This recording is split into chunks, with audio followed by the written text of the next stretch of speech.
Sir, can you close the door back there? So, last time I didn't get to finish my session, and President Bibber has kind enough to give me 10 or 15 minutes to finish up here. So I'll do that, and then we'll turn it over to the President Bibber for his continued lecture. So, I was plowing through the earlier material of Kaplan and some of these personalities, and I had a couple of points to make about that, but what I wanted to mention again was there was a big debate about counterforce versus counter-value targeting, both within civilian strategists and between the Air Force and the Navy. And then there was a somewhat related but distinct debate about the value and importance of civil defense as a major way to limit damage to the United States in the event of a Soviet nuclear attack. Though most of those debates got clarified and resolved in the 1960s.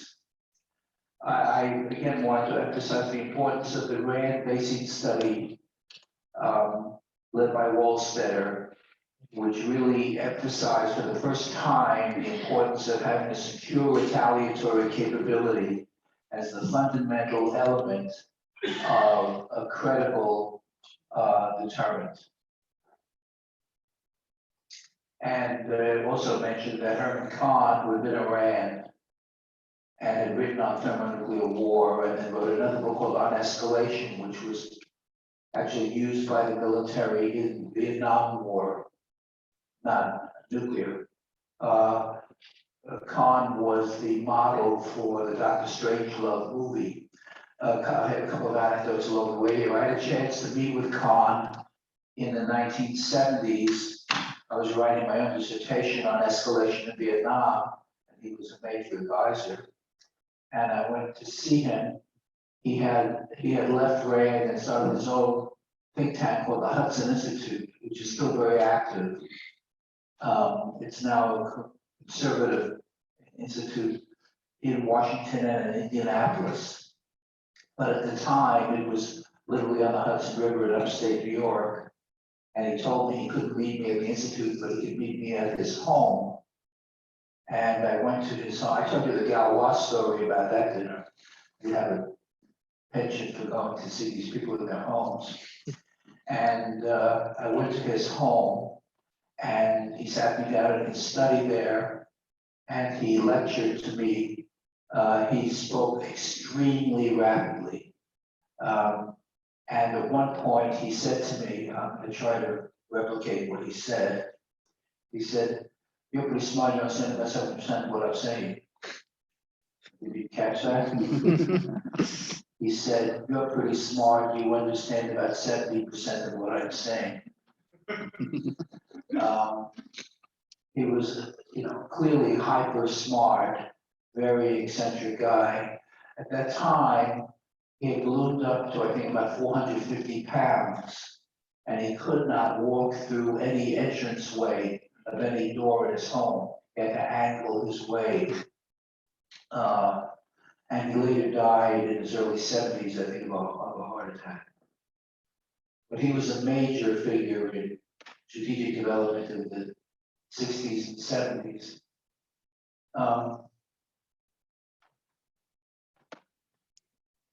Now, we did talk about the PSYOP, the nuclear war plans, and we didn't really discuss the Cuban Missile Crisis much here, have we, or have we? Just a little bit. So again, since this is, decades and decades ago, you should be aware just how fundamentally important this crisis was. It was the single most dangerous moment of the entire Cold War, where the threat of nuclear weapon use was very high. The Russians, the Soviets had sent missiles on boats to Cuba and gave Cuba and Castro the authority to launch them on his own. We actually didn't know that at the time.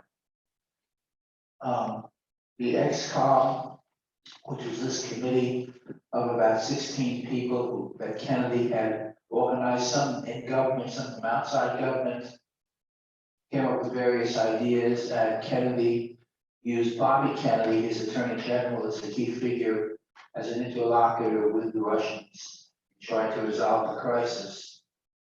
I told you the story about my exam on I told you that, okay, where the professor said he wouldn't be alive to grade it. And just two other anecdotes. After Kennedy made the announcement on a Monday, and the US quarantined Cuba to prevent Soviet ships from coming in, that Saturday night was the peak moment of the crisis. It was a 14-day crisis because that's when the Soviet ships would approach the quarantine and would see if there'd be a conflict at sea between Soviet ships and US ships right at that moment. And McNamara left the White House on Saturday night when it turned out that the conflict looked like it was going to be avoided, at least to that moment. And he said that he wanted to stay a minute and look up at the stars and take a big breath and appreciate the importance of the Saturday night, because he didn't think he'd live to see another Saturday night. This was the Secretary of Defense. And Kennedy was later asked what he thought the probability of nuclear war with the Soviets was, and he said 1 in 3. So one actual aspect of the consequence of this was Kennedy became so concerned about the dangers of nuclear weapons that he really pushed hard for the furtherance of nuclear arms control, which led to the limited test ban treaty, which I discussed previously. And McNamara came up with the idea of damage limiting strategy, which is discussed in the Catholic book. Again, it's a counterforce attack he's advocating to limit the damage that can be incurred by the United States in the effect of a Soviet retaliatory attack. Again, these ideas may seem totally trivial and innocuous and so forth, but at the time they were totally revolutionary and it made a huge impact on US thinking about nuclear weapons.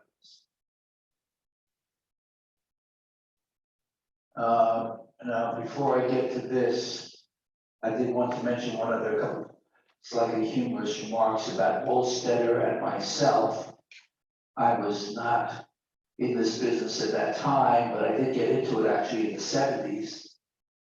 And I'd written an article in Foreign Affairs, which was very critical of the Nixon-Schlesinger nuclear doctrine, which was called the New Nuclear Debate, Sense or Nonsense, which got them very upset. And I was just a young research fellow at the time, totally unknown. I co-authored it with another colleague who was also in the same category I was, a postdoctoral fellow. And for two postdoctoral fellows unknown to attack, well, to criticize the Secretary of Defense and his doctrine was sort of not that usual. Later on, I received a call from the Office of the Secretary of Defense, and the figure there was a man named Paul Wolfowitz. Now you don't know probably who he is, but he became a key architect of the Iraq War, George W. Bush, many years later. And Wolfowitz, who I didn't know of, said, I saw your article in Foreign Affairs, I just want you to know there was not a single statement, not one statement in the article that was correct. Every single statement was wrong.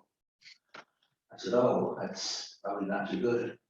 He said, so we'd like to know whether you would consider coming to work in our office. So I said, gee, I really would have had a great offer if I got half of it right. Anyway, I'm sort of a wise guy. So I didn't do that, but I was beginning to tackle with some of these guys. A little while later, a year or two later, Wolstetter, the same Wolstetter, the Rand Macy study, who was at Rand and then went to the University of Chicago,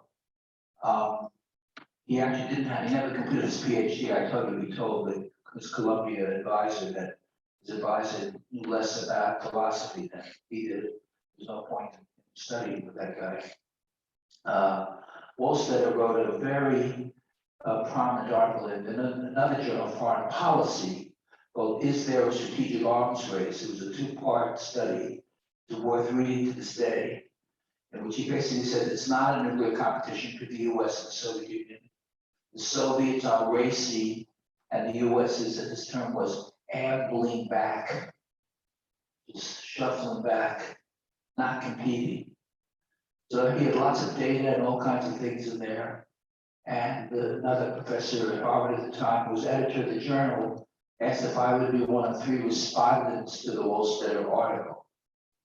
So one of the respondents was Paul Warnke, who became arms control director under Carter. One was Mort Halberd, who co-authored the book Strategy and Arms Control with Shelley, right? And I was this unknown third guy. So I said, well, there's no point in my just making wild generalizations about the article. So I looked at the data. I was an engineer. I had a long slide rule and sideburns and pens. I was a nerdy kind of guy. And so I went through all of his data. And so, but then I actually spoke to him once on the phone. It was a kind of frosty phone conversation. And then I wrote this long piece. And I don't know if you remember what Wolstetter's famous article was called, "The Delicate Balance of Terror." And my response to his other article, I titled "The Delicate Balance of Error." In retrospect, I have no idea why I did this. This was total career suicide.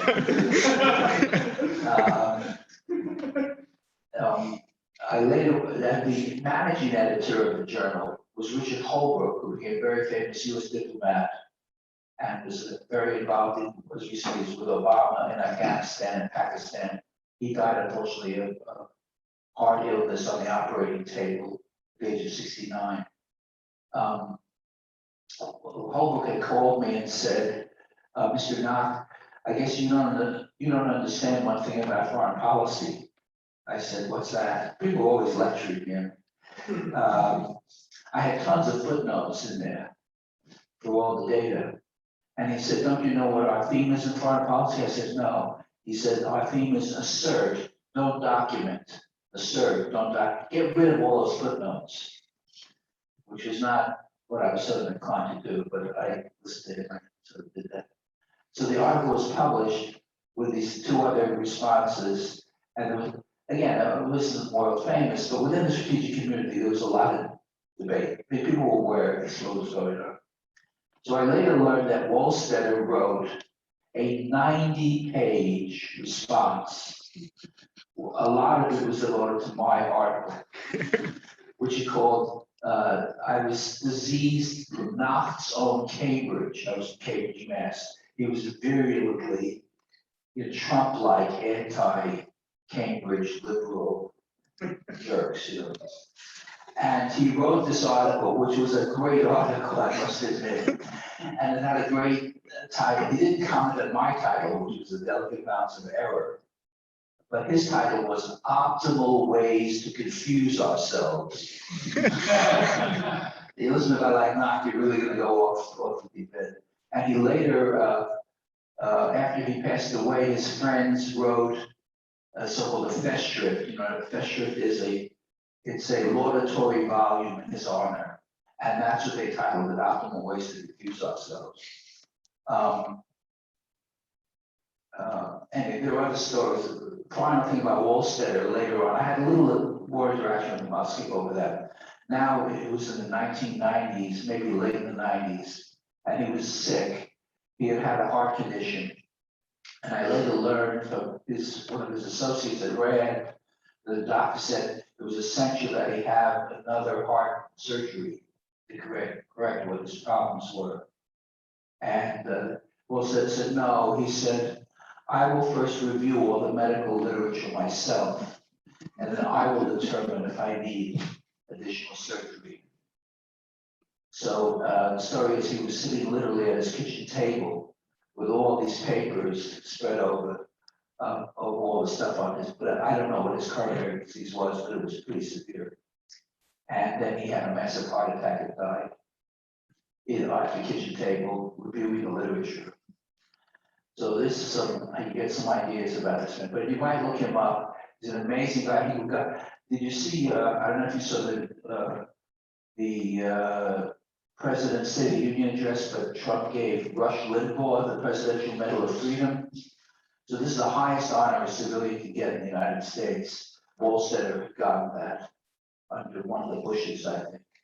He's an amazing figure and highly important to develop the U.S. nuclear strategy, irrespective of his own little altercations with little old Michael here. Oh, I thought I mentioned that. Okay, so by the way, another feature of the U.S.-Soviet conflict was we thought a lot of the issue revolved around Berlin. That even the putting of Soviet missiles in Cuba had to do with coercing the U.S. to get out of Berlin, so that slowly but surely the Soviets could take over Western Europe. And this is not irrelevant to this day. Stuff about Ukraine, all that, we don't get into it in this course.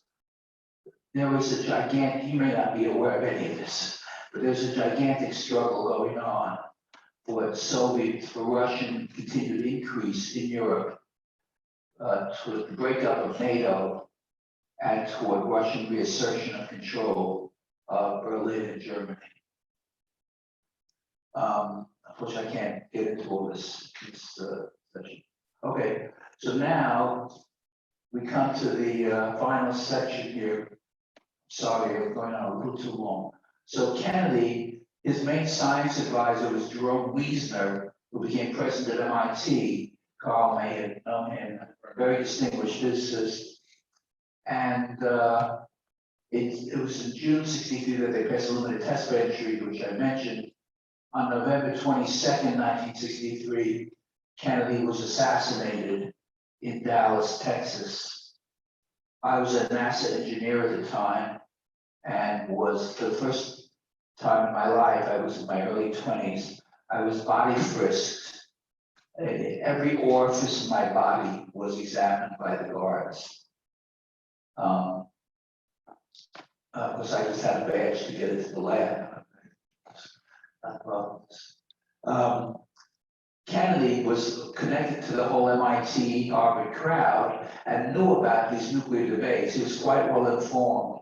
He was succeeded by Lyndon Johnson, who had no connection. And Johnson was a little bit like Trump with Obama. Anything Kennedy did, Johnson wanted to do the opposite. He was very jealous of Kennedy. LBJ had gone to Southwest Texas State Teachers College. He was from a poor family. He was very, not obsessed, but he was very concerned about his lack of stature academically compared to Kennedy, a Harvard man, and all his Harvard friends and all the rest. One of the other issues that LBJ had to face was use of nuclear weapons in Vietnam.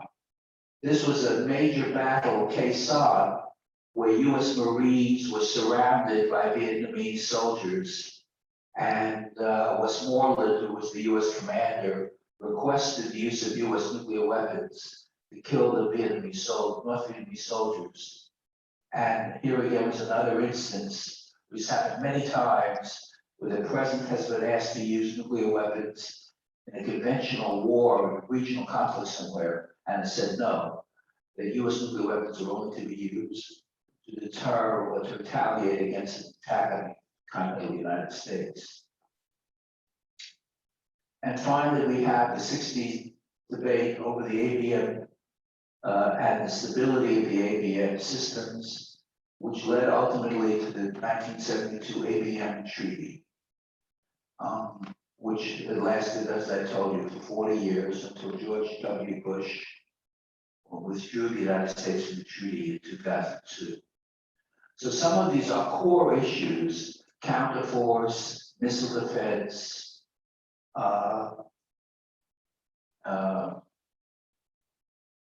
and deterrence. What is a credible deterrent that have been with us throughout the nuclear age, from the 50s and 60s, right to the present day. And by the way, a new development, which Carl asked me to mention last time I'll put on this, the US has just announced it has deployed for the very first time a low-yield submarine launched ballistic missile and deployed it on board a submarine that's out in the Atlantic or maybe up in the North Sea.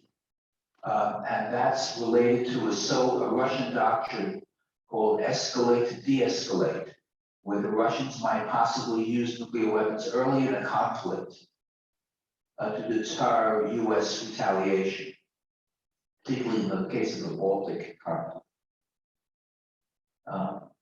So these issues are with us to stay, and there's already a debate now, given what Trump has decided to do.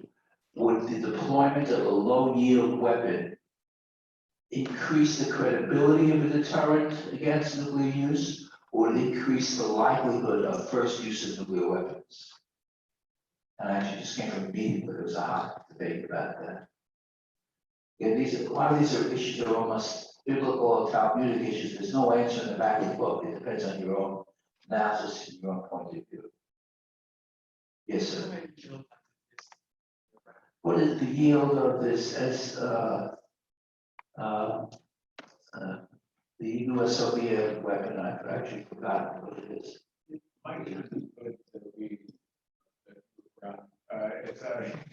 may cross the line into something it shouldn't be.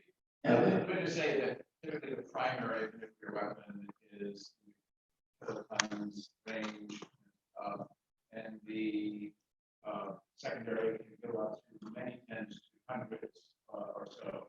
Kilotons. And what was put in the nuclear posture review was simply to remove the secondary. In fact, Lyndon Brooks was here giving the colloquium of most of you guys were not here Yeah. 3-4 years ago, 2 years ago, when the nuclear posture review came out. And he said this was the one thing that raised eyebrows. And he said it was a very stubborn, actual way of getting a low-yield rejoinder to the Soviet tactical nuclear threat in a way that would, since it's a ballistic trajectory, would go up very high and very steep orbit, come down, and at very high speed. So you know, defense. So numbers are not important, Right. but that's the idea. Yes, sir. Do you think there's a risk of this idea of low-yield nuclear weapons being utilized on the systems that still use high-yield nuclear weapons, from the sense that strategically we wouldn't know if they are using a higher low-yield and vice versa? Do you think that even changes the Well, that's one of the questions, you know, if we're now deploying that one, you know, they have no way of knowing which of our systems, unless it's a superb intelligence, the weapons at sea, for example, have low-yield weapons or not. So that gets down the road of, is this increasing credibility or increasing likelihood of first use? Many of you attended Rose Stadtmiller's talk. You were there, in fact, and she actually used, I think, a very apt term. She said the deterrent value was muted or muffled, precisely because of the fact when the missile comes out of the water, you just don't know. Right. And so I think her choice of term is very apt. I love to continue more, but I can't take any more time from Pitt. It's a bit of a generous allocation time. Let me just put in a bit plug. I'm not sure if you reached it. I've done some work in totally different areas, and this has to do with Chinese maritime strategy and the US response. It's not too much related to nuclear weapons. I'm giving a talk on that subject in this room Monday, 12:10 to 1:30. Pizza is served. So you could care less about me and my talk. If you like mushroom or pineapple, it might be. Okay? Very good. Yes. You don't have to sign up, just walk to that door when you're in.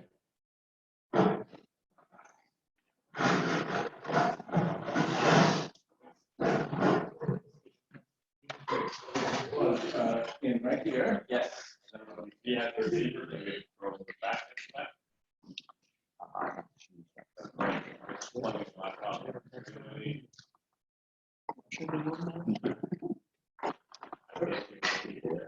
And it's going to be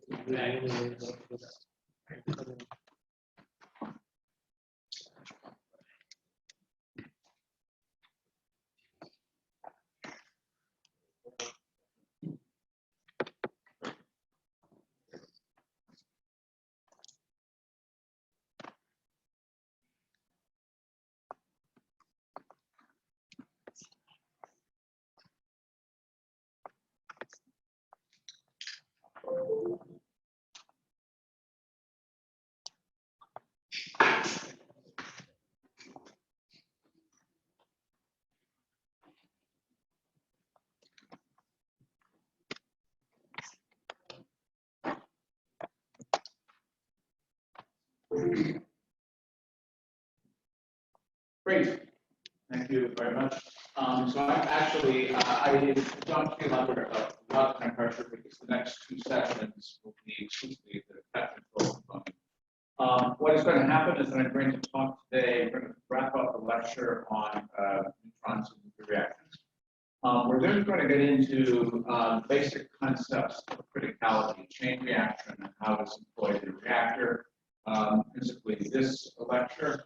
And then the following lecture, we'll get into the rudiments of nuclear weapons, where we have to be very careful not to cross the line. We want to give you the general gist, the general dance of how nuclear weapons work without that information becoming problematic.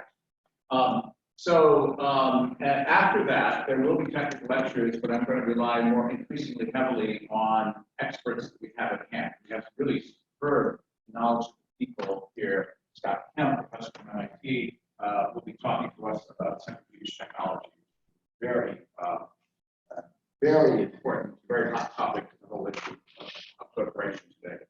Now, I don't want to encroach on Professor Knox's domain, but there's one thing many of you, I think, like me, are kind of junkies on scientific history, and particularly on things having to do with the Manhattan Project and Cold War and so forth. Two books which I would want to recommend that you read during the summer. I mean, Professor Knox has already given you quite a bit to read already. You should read what you're assigned. This is just for pleasure, above and beyond, if you're keeping up with this. Let me start from right to left. Bruce Carter, who's actually going to come and talk with us about the Stockdale Stewardship Program in a few weeks. Former director. He was the deputy associate director for physics and space technology when I was hired on. He was my boss for many years. He wrote a book called The American Lab. There have been lots and lots and lots of books about the Manhattan Project, which is almost synonymous with history of Los Alamos National Lab. In fact, it is the history of Los Alamos Lab, operated and so forth. This lab was kind of a counterpoint to that. It was founded by Edward Teller in 1952, September 1952. Very different culture, very different history. And in fact, having worked there myself for more than a quarter century, interestingly, Bruce has so thoroughly researched this book and that actually it turns on its head a lot of the received wisdom about James Teller's lab. I mean, Teller was in a certain sense the figurehead, who's the guiding spirit of it. This was really Lawrence's lab, who also created the lab up the hill here. And it was not built on the emigre scientists in Nazi Germany in the 1930s, but it was a really homegrown. Most of the early scientists and managers were, young American students, and recent graduates coming in there very young, who actually had no history and no experience with nuclear weapons. So the fact that they pulled off a lab which ended up competing with Los Alamos is quite an astonishing miracle. What's interesting about this also is that the two labs took on very different characters. And as you know, Los Alamos kind of quietly, Professor Knox, I think, pointed out, tolerated or humored the Atomic Energy Commission, who there's momentum seems to have been, build a second lab here. But they really thought these people don't know what they're doing, it's going to fold. But the great triumph of creating, a high yield weight, warhead for the Polaris, all of a sudden, that completely out like Los Alamos meant that Livermore was here to stay. Very high value, particularly the Navy ever since. The two labs operate as an interesting kind of irritant for one another. They have very different flavors. As Norris Bradbury, second director of Los Alamos, said, it was he said, we tend to be facility and capability based, even to this day. Los Alamos thinks themselves, views themselves, structure themselves around capabilities and fundamental, very various fundamental physics and facilities. Livermore is much more of a project and more strongly practical engineering flavor to everything we do. We tend to be project oriented like that. And there's both peer competition, there's both peer support, peer review, but also competition. You might say this is almost, in a sense, kind of a Darwinian thing that the two kind of had to exist to get a long-term, stable, and viable, credible weapons program. Now, what was interesting, I forgot whether Professor Knopf mentioned this or not, at the end of the Cold War, until the end of the Cold War, we knew very little about what was going on in the Soviet Union. All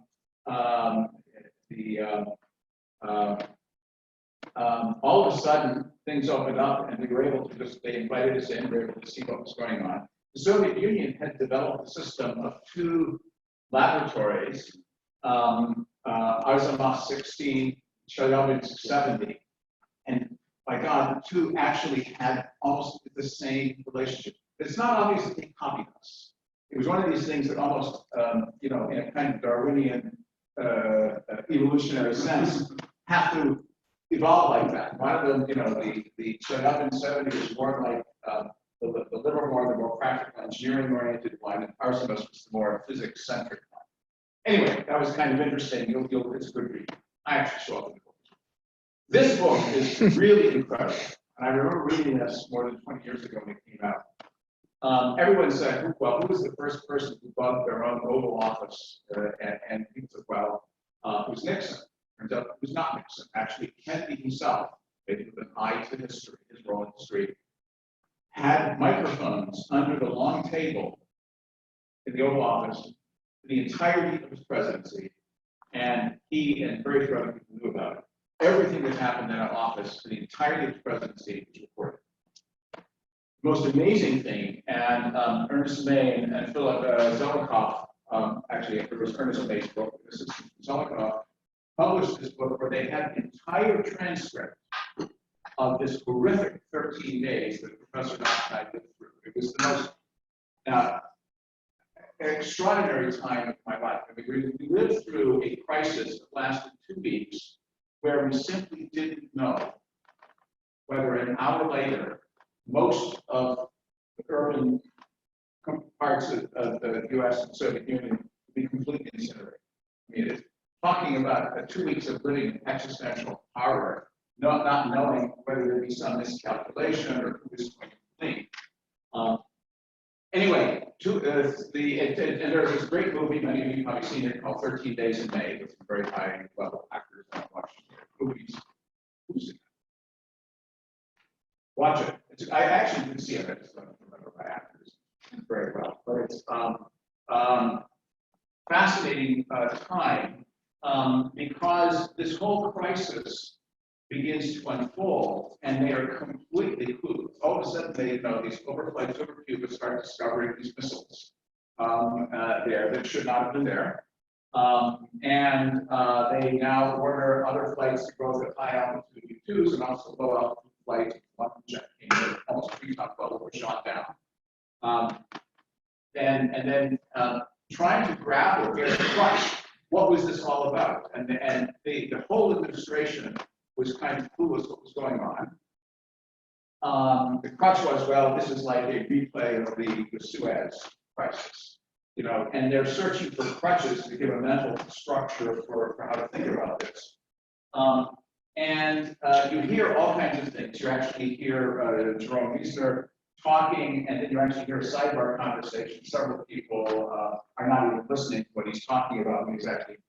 Then you hear conversations where they actually have these enlarged photographs on the table, and somebody saying, yeah, there it is, I see it now, thank you. And they actually recognize, yes, that's unquestionably a trailer, that's unquestionably a missile. Finally, day 6, when Kennedy is actually playing a very role that's kind of passive and not even very visible, all of a sudden Kennedy has enough information where he grabs control of his cabinet and all of a sudden begins to drive the process. And then there is this exchange of 3 letters. Kennedy, Havartian writes beautiful, so take your courses seriously and read writing. Very terse, very precise, very clear letters. Letters coming back from Khrushchev a day later are like 4 or 5 pages long, rambling letters, and you realize this man is crazy. But ultimately, as a consequence of this, he was removed by his own people. They were in horror fact that Khrushchev catastrophic war. Finally, the original hypothesis turned out to be true. The book concludes it was all about Berlin. You know, it was a chess game, with the whole thing would be the trading with Berlin. And then the U.S. ultimately gave them face by moving the missiles from Turkey, which turned out to be obsolete by that as well. So fascinating book, and it could even say where words, so this word is indistinguishable or this sentence dropped out, you couldn't hear this person. But word by word for 13 days, you see the whole thing. Okay, onward. So, okay, we talked about fission, and we talked about why we get roughly an MeV per nucleon, about 200 MeV total. Most of the energy comes out in what form? My graduate student actually failed his examination because he passed it, his qualifying examination, not knowing this. Most of the energy comes out of what form? Yes. 3/4 of it is in the kinetic energy of the fission fragments. Of course, they're highly charged. They do a lot of damage in the immediate area like that. Okay, there we are. There's the budget. The neutrons, gamma rays, betas, all a handful of, fingers of 2 hands, MeV each, and neutrinos, which are not terribly useful. Asymmetric fission distribution. You create neutron fragments which are highly neutron rich, therefore have to beta decay down to value stability. We talked about what are the 2 types of weapons relative material, uranium-235, which needs to be separated, and 239, which is also chemically separated because it's a byproduct of running a reactor. Okay, so we started last time on the issue of reactions and cross sections. The fusion reaction goes like gangbusters. Well, it's very energetic. It does not go like gangbusters because of the Coulomb barrier. We talked about the various types of nuclear reactions of relevance. High relevance to this course is going to be both fast and slow neutron radiation. First of all, there are properties to scatter and lose energy in ordinary materials, particularly hydrogenous materials, to thermalize them, and then neutrons impinging on actinides to cause fission. And let's see if people remember, on the average, for a small deposition of energy, either thermal or a few MeV neutrons going into 35 or 39, how many neutrons do I get out? Yeah, between 2 and 3. Very important number, which underpins the large intuition that there might be, or encourages his vision of many years earlier, a reaction by which you would get a multiplication and therefore a chain reaction here, and then all of a sudden found it in the case of fission. Okay, we talked about this. We talked about the nomenclature, the way things are normally written, perfectly fine to write them up as above, but also the way we as nuclear physicists operate in our kind of parenthesis, projectile comma, outgoing particle, target on the left, residual on the right. Okay, and now we got into this business about what parameterizes the fundamental piece of physics information which determines the rates at which processes go is encoded in this thing we call the cross section. Okay, and we're going to get into playing around with what about the bulk media are more or less propitious for running a reactor in just a second, or the qualifications of this.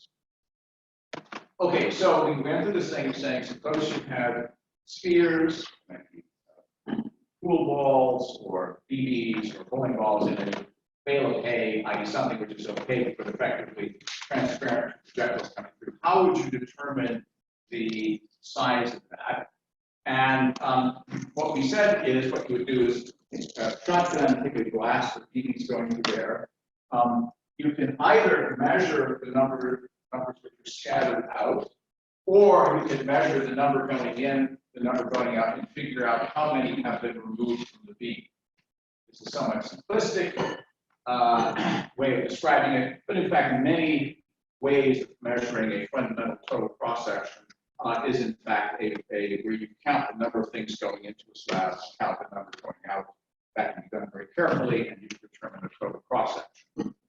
And in fact, a little thought tells us that the number that are scattered out, or the number in minus the number out, in this case, where you just have a scattering process, is the number going in. And then you have in blue there the number density, which, as we argued, was the number density per square centimeter. Areal, what we call the areal density, is the volumetric number density times the thickness, so centimeters to the -3 times centimeters 10 to the -2. And Haley reminded us of how one gets that. If you know, go to Wikipedia and you determine the density of a substance in grams per cubic centimeter, then you simply divide that density by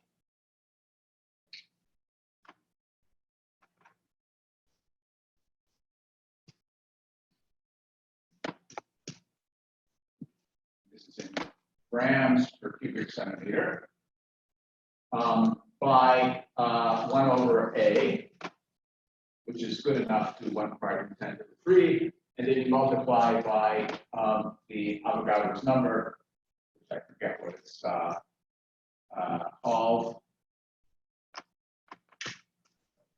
6.02 10 to the 23rd, and away you go. That's a mole. And this is simply because carbon, up until recently, was defined as being, the mole was defined as being the number of atoms that led to 12.00000 grams. And as you know, because of the binding energy, the variance between the integer number of the number of nucleons in the nucleus and that weight is, for all practical purposes, all purposes of this class, it's fine. It will deviate by maybe a few parts per mil up or down, but it's perfectly fine just to divide by A. And there you have it. Okay. Now, here's where we get into some new and interesting things. Definition of a barn, very convenient. You can actually see why a barn is an appropriate measure of a cross-section. And that has to do with the fact, well, why do you think 10 to the -44 square centimeter is an appropriate areal unit to use? It just didn't get pulled out of there. There's something special about 10 to the -44 square centimeters based on something you heard earlier in this class.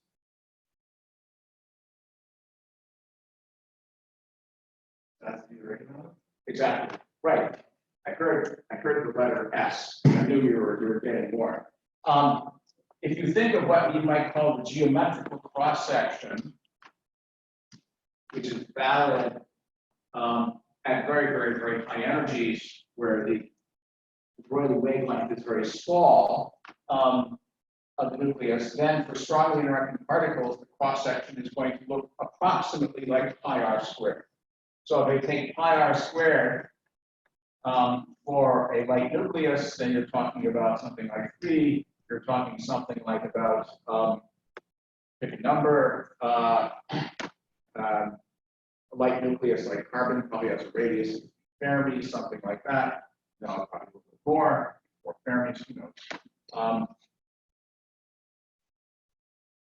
And therefore, you have something which is about 10 to the -25 square centimeters, or a tenth of a barn. For a larger nuclei, you would become exactly a barn like that. So the geometrical size of an atomic nucleus is in the neighborhood of that 10 to the -24. A little bit less, a little bit more. Quantum mechanics has plenty to say about this, as you're going to see in just a second. The size of the nucleus is, in fact, in many cases, not at all germane to what that cross section is, except in instances where you have the projectile has such momentum, such a small de Broglie wavelength, the de Broglie wavelength being the quantum wavelength being smaller than the object itself, you will it will behave more like a classical black disk type of scatter, even then there.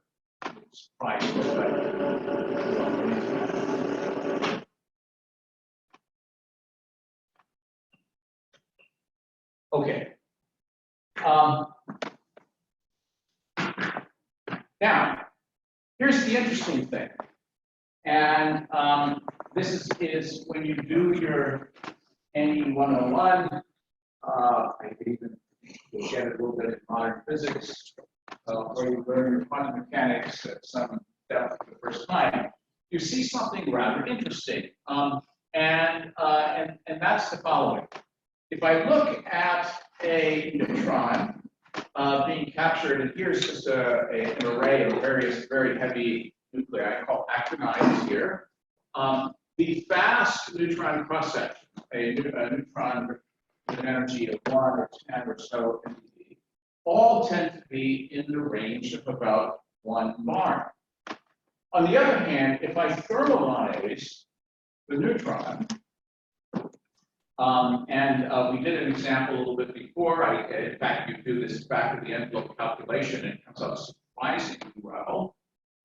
If I say, look, on the average, a neutron hitting a proton will lose on the average about half its energy. Then it's trivial to figure out how do you go from 10 to the 6 eV down to 40th of an eV, which is thermal energy, the average energy of air molecules in this room, and the atoms in the table jiggling around at room temperature 300 Kelvin. It turns out somebody got it right. It's about a couple of dozen, 26 or so scatters, knocking down factor 2, factor 2, just 26 scatters gets you down to thermal energy. Look at the cross sections now, and you see these things are enormous. They're up by 2, sometimes close to 3 orders of magnitude larger. And by the way, this is not the end of it.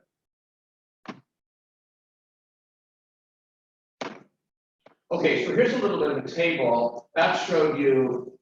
What's the difference between thermal and well? I was trying to go fast to go past beyond that. What is well thermal? Maybe it's well thermalized. That's a good question. I will find out and get back to you. They tend to be a little bit higher by some numerical factor. That could be the thermalized net, like as is typical in a reactor where you may not have absolutely perfect thermalization. Well thermalized may be perfectly thermalized. But we've got some real pros in here.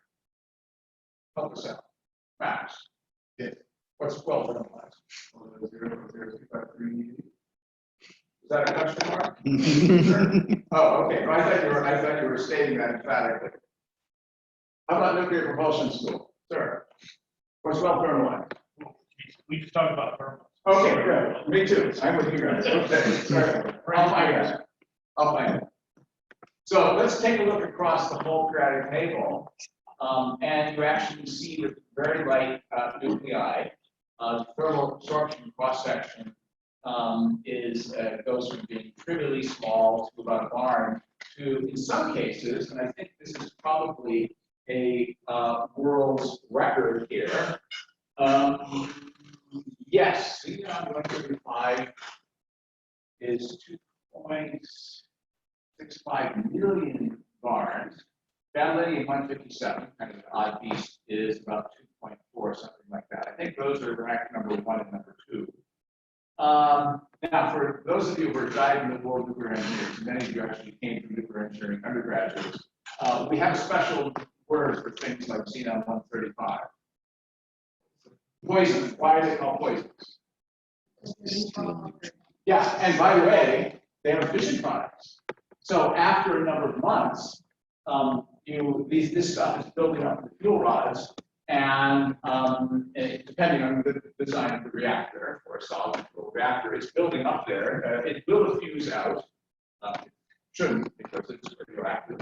But in fact, it will begin to heat up neutrons, which means you actually will have to slowly draw out the moderators to increase, to make up for that by to keep K, which we'll talk about shortly, equal to 1. Okay. Just some local color here. Many of you know Rick Norman, Professor Emeritus in our department. He's not as retired as he did, years ago or so. A very young fellow, but a brilliant, world-class nuclear physicist. He and Jen Schusterman, chemistry grad, PhD here now at the Hunter College in New York, published a paper where they actually measured the third largest thermal cross section in history, about 860,000 bars, and it was yttrium-88, which actually is a very interesting isotope as a diagnostic in diagnostic. Say no more. So anyway, and they did this here at the cyclotron. So anyway, so you can say, how on earth could you have something that's like this capture a neutron anywhere in the neighborhood going up, already 3 orders of magnitude larger than in radius to the size of the nucleus?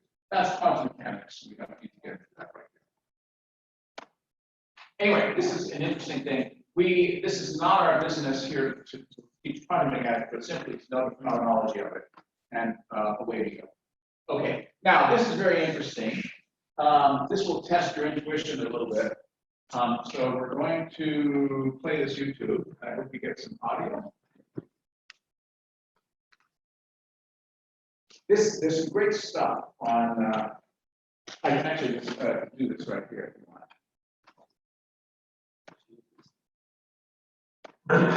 Okay.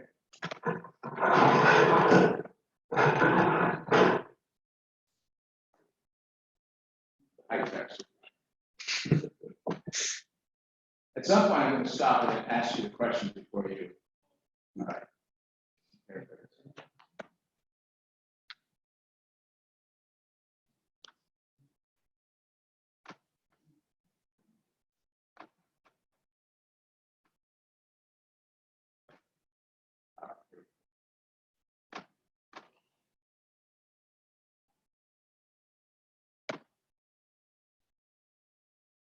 These pieces of plastic surround a slow neutron detector that consists of helium-3 gas.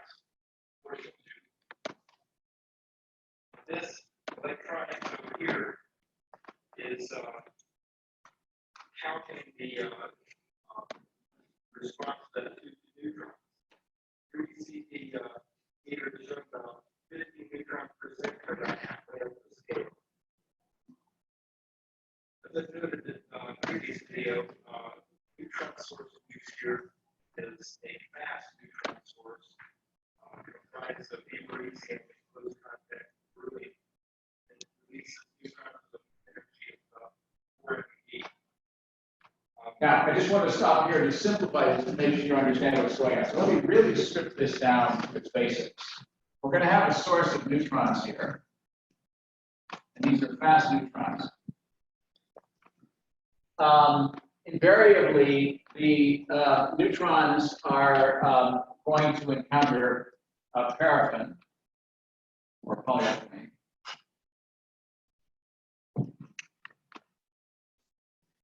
And then they're going to have a helium-3 detector, which is in fact one of those things that likes to see preferentially captures it at low energy. So, and then what we're going to do here is we're going to make a piece of cadmium intervene either here or here. So you're going to see 2 experiments, one where in fact he puts the cadmium around the source, and one where he puts the cadmium around the helium-3 tube. Okay, so let me go on, and I won't interrupt the movie hereafter.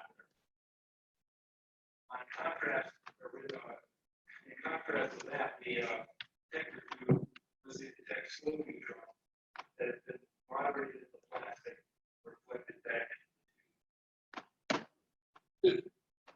Now we're going to place a piece of cadmium, which is a very strong absorber of slow neutrons around the proportional counter.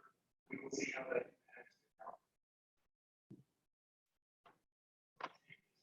Plastic out.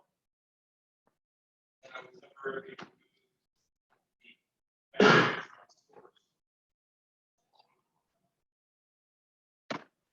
Place the cadmium.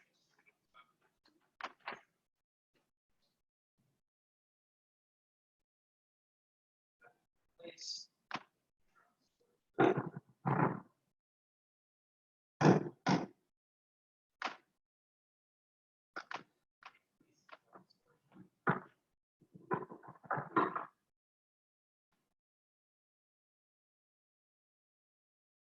Now let's take a look at our count rate. Taking a serious hit from the cadmium attenuation. It used to be up there at halfway up the scale, 50%. Now it's currently at 10%. So we're 3/4 of our neutron flux, our low energy neutron flux that had been making it into the tube is now being eaten up by the cadmium. Let's try a somewhat different experiment.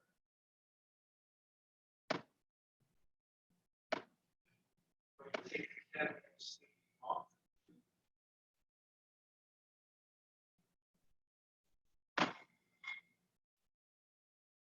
This experiment going to place neutron source to a cadmium sleeve.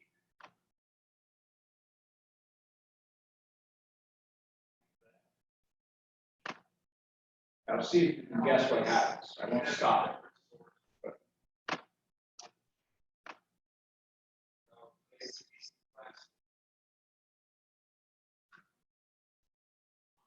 We will see what this is done for neutron count rate.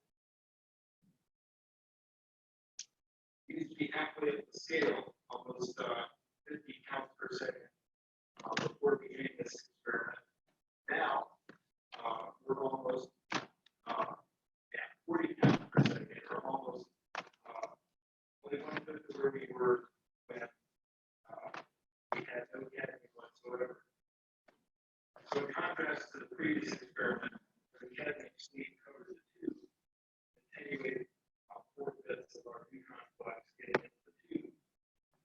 Now we are putting cadmium around the back neutron source, and the neutron, the high energies have no trouble getting to this cadmium. Okay, we'll cut that right there. So he said, I was going to ask you for the answer, but he said this himself. It's what's going on is the following. Cadmium is one of these things that has a huge cross section. I think it's hundreds of thousands of barns for thermal neutrons, but it has no special capture probability or capture cross section or fast neutrons. So when I put the thing here, when the neutrons are thermalized, this thing eats up essentially all the neutrons, and none of them will get to helium-3. If, on the other hand, I put the cadmium here, the neutrons fly right on through, moderate, and then are totally captured by the helium-3 tube, which again favors very low energy. Okay. That's the last slide of this one. I'm going to go on to the next presentation.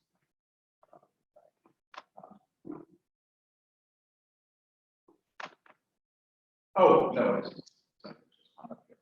okay.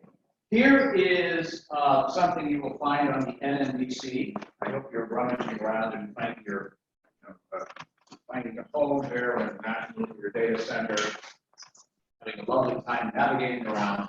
This is cadmium, and here is the the x-axis, and this is not dissimilar to many other types of nuclei like this. You have an energy scale in factors of 10. That's an EV. Here is an MEV. This is the relevant energy of neutrons that come out of a fission product. A few hundred kilovolts to several MeV. Notice that the cadmium up here, there's nothing special. It's about 8 barns or so. At lower energies, you all of a sudden see this hash here. What are those things? Those are actually, and it's a little bit of a funny way of looking at it, because remember, a log scale kind of compresses things together. But those are individual. In the region where you go down in excitation energy in the nucleus, you begin to see not a continuum, you actually begin to see the discrete quantum state. Those are resonances. Resonances have typically a very large cross section for gobbling up neutrons. Below that, here you actually see there is one. Now you're getting into the region where you actually see the very individual discrete resonances. There's one of them. It looks broad, but in fact, it's very, very narrow. You see, it's actually on the order of about a 10th of an electron.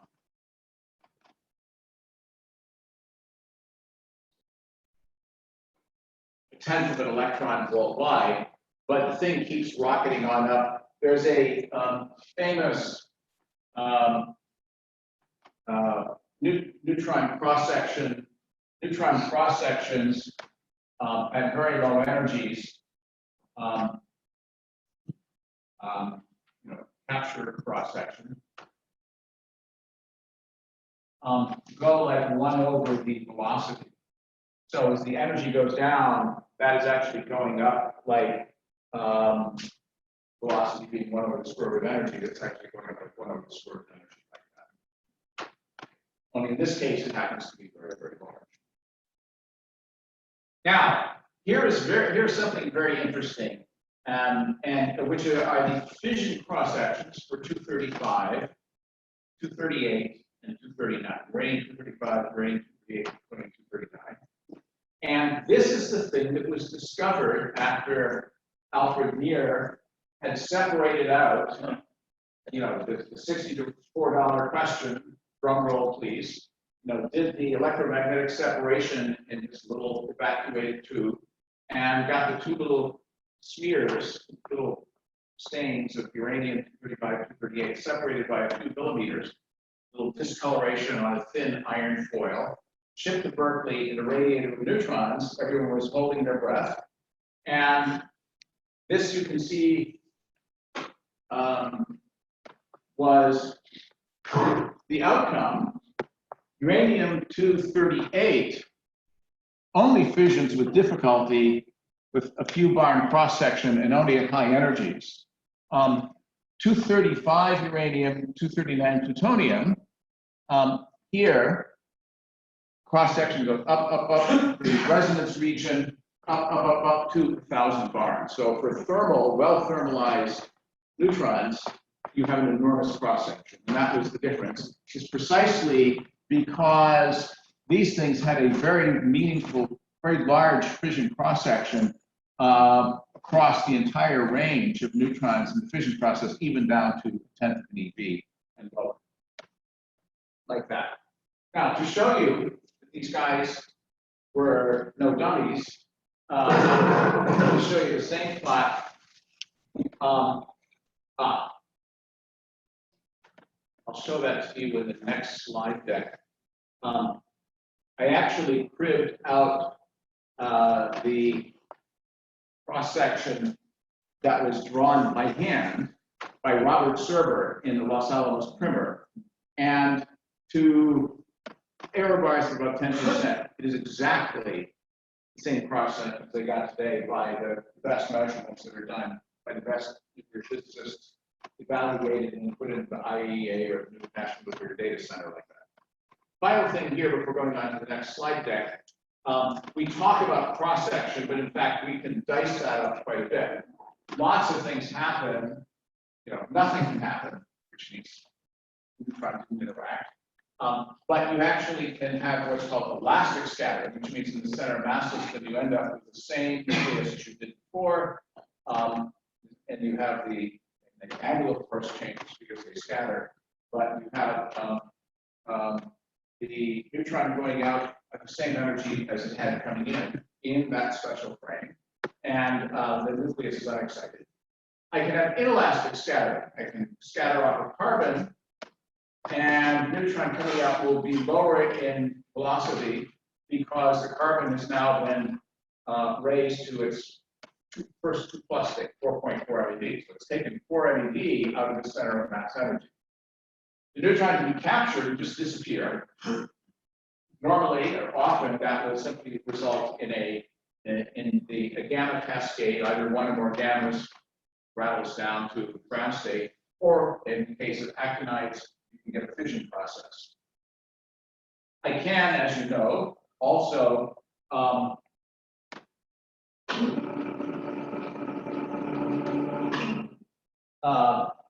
define, and then nothing of importance for this class, but I have a nucleus here. Just take a look at, for example, like a Rutherford scattering cross-section. I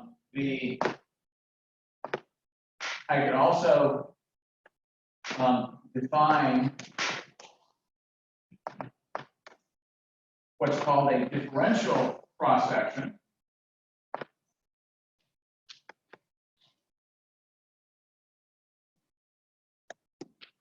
Like that, d sigma d omega as a function of theta, sometimes theta phi, which is cross-section to scatter, not simply to scatter, but to scatter at a particular angle into a particular area of solid angle, 4 pi being the complete sphere. So one can slice and dice this concept of cross-section any number of ways. This will not be of any great importance here. Okay, on to our next slide there. And we will get the PDF of this up on the site.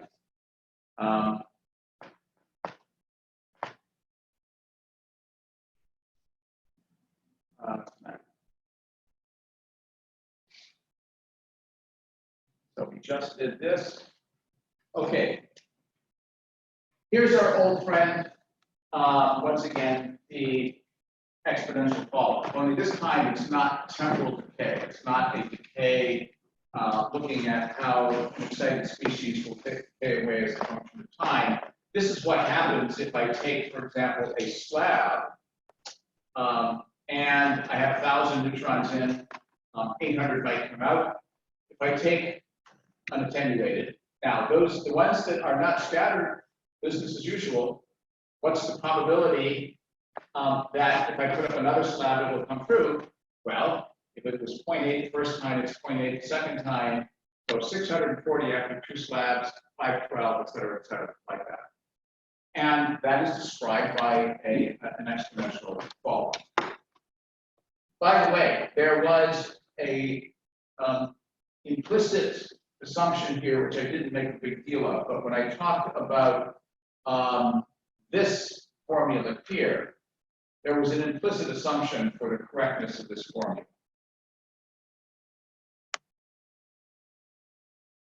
You're nodding your head. I'm sorry. Okay, the assumption was that this was a thin slab. Thin slab.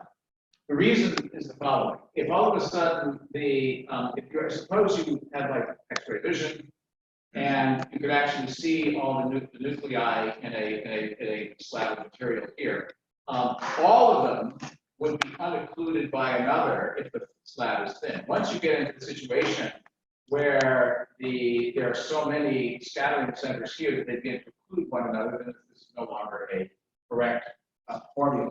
So that's synonymous with saying the following. Let me just draw a little picture here. Whoops.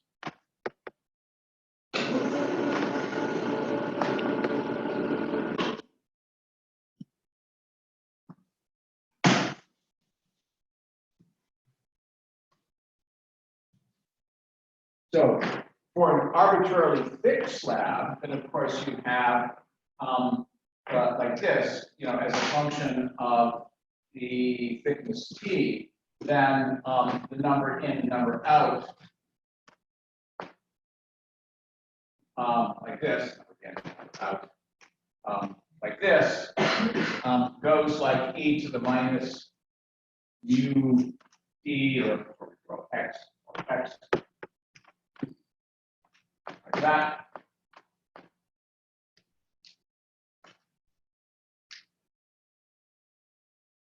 That formula is effectively saying that that in the case of a very, very thin slab, the number coming out is in fact just linearly decreased by that value times that areal density times the cross section. Okay, so this is the thin slab approximation, that's the basis of that. But as this argument about putting up successive bricks indicate, the concatenation, the multiplicative concatenation of this, in the limit where I make these slabs thinner and thinner and have more and more of them, give mathematically the exponential attenuation. There it is on the second class plot. So, what is mu? The mean free path, just like a what's called the mean height here, is what is that distance by which the beam has been knocked down to 1 over e of its original value, which is about down to about a third. So mean free path, often written as lambda, is 1 over the attenuation coefficient, 1 over u. And then what is mu? Well, very plainly, it's the number density here times the cross section. And this thing here depends on the material and how it's assembled. This here is purely physics, so it really divides into two things. This is physics. This is simply a property of atomic nuclei. Neutrons at a particular energy on such and such a atomic nucleus. This here depends critically on how the thing is put together, how it's engineered. So let's go through this, and I think in a few minutes I can actually do the rudiments of this. We talked about fuel before. Okay, this is the basic concept of a light water reactor or other reactors which use a moderator. The fuel is concentrated in localized assemblies. They're more complicated than just being pure fuel. The neutrons come out. They are, in this case, suspended. The fuel assemblies are suspended in water. And the water serves two purposes in a practical reactor. It's a coolant, but it's also a moderator. It's the thing that allows the neutrons to rattle around, slow down, and be efficiently captured. Here's a slightly better version of it. Okay, neutron multiplication factor K. For a reactor operating stably, what you want to do is keep it critical, K equals to 1. I remember Ross Bernowski, who always used to be a pet peeve of his. He'd be watching movies, and somebody would come dashing into the room and say, "The reactors are uncritical." Well, of course, critical doesn't make any sense. The reactor is critical. But critical means K exactly equals to 1. K less than 1 means that the number of neutrons coming out per generation is decreasing, the whole thing dies away.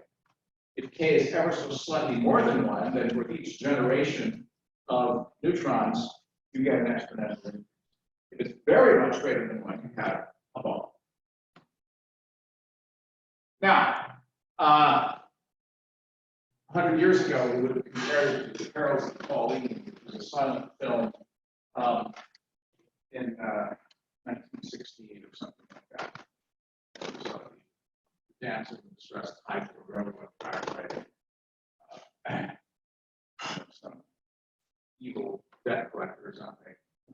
More modern, although young people have not heard about Indiana Jones movies. But anyway, back in the 80s, this was popular. The Indiana Jones and the Temple of Doom. Neutrons, from the time they're created, all kinds of things can happen to them to get taken out of play. It's sort of a rare neutron that actually, a minority fraction of neutrons actually are able to ultimately contribute to the neutron multiplication.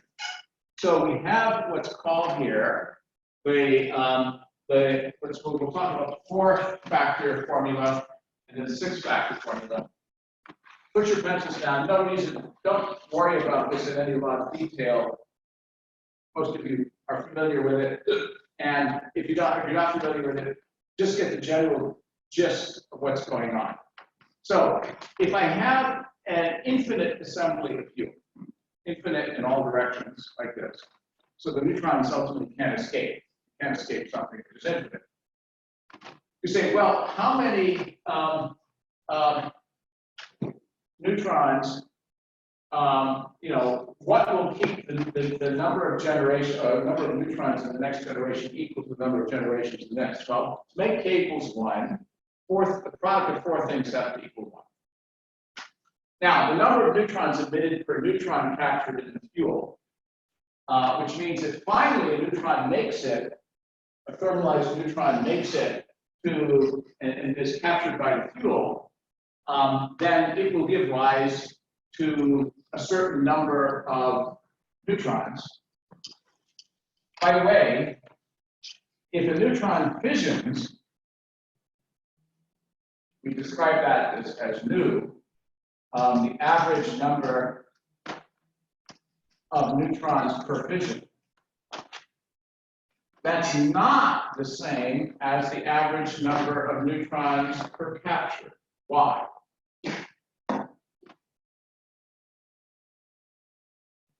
What else can happen if uranium eats up a neutron? I can't remember. Yeah, so this thing actually here, eta, encodes 2 things. This is a number that's typically about 2.4. Eta is this, which is about maybe 2.3 to 2.4, but not all captures lead to fission. There's, I don't know what to call it, I'll just call it small script p. This is the probability that a capture leads to fission. And a good number here, what's a good number here? You've taken this as undergraduate, for those of you who are here. 85% or so, 84%, something like that. Which means to take up 15% of the time, uranium will eat the neutron, but not fission, it will simply gamma decay. That means to say 15% is captured without fission. So this thing is no longer the nice 2.4, it might be 2.05 or something like that. So it's going to be slightly greater than 2. Now, what's the probability that finally that neutron gets to be gobbled up by, thermal neutron gets to be gobbled up? It starts out fast. Fast neutrons are not entirely useless. The neutrons can rattle around and slow down, but sometimes the neutron will hit the neighboring fuel element in the NME state. On the average, you will get what's called a fast neutron factor, which means to say this number is slightly greater than 1. Typically, I think 1.03 is a good number. It means to say that the probability that it will cause a fission is very, very small. But if it does, you'll get an additional 2 or 3 neutrons, which then are additional fast neutrons into the problem. So there's something that helps.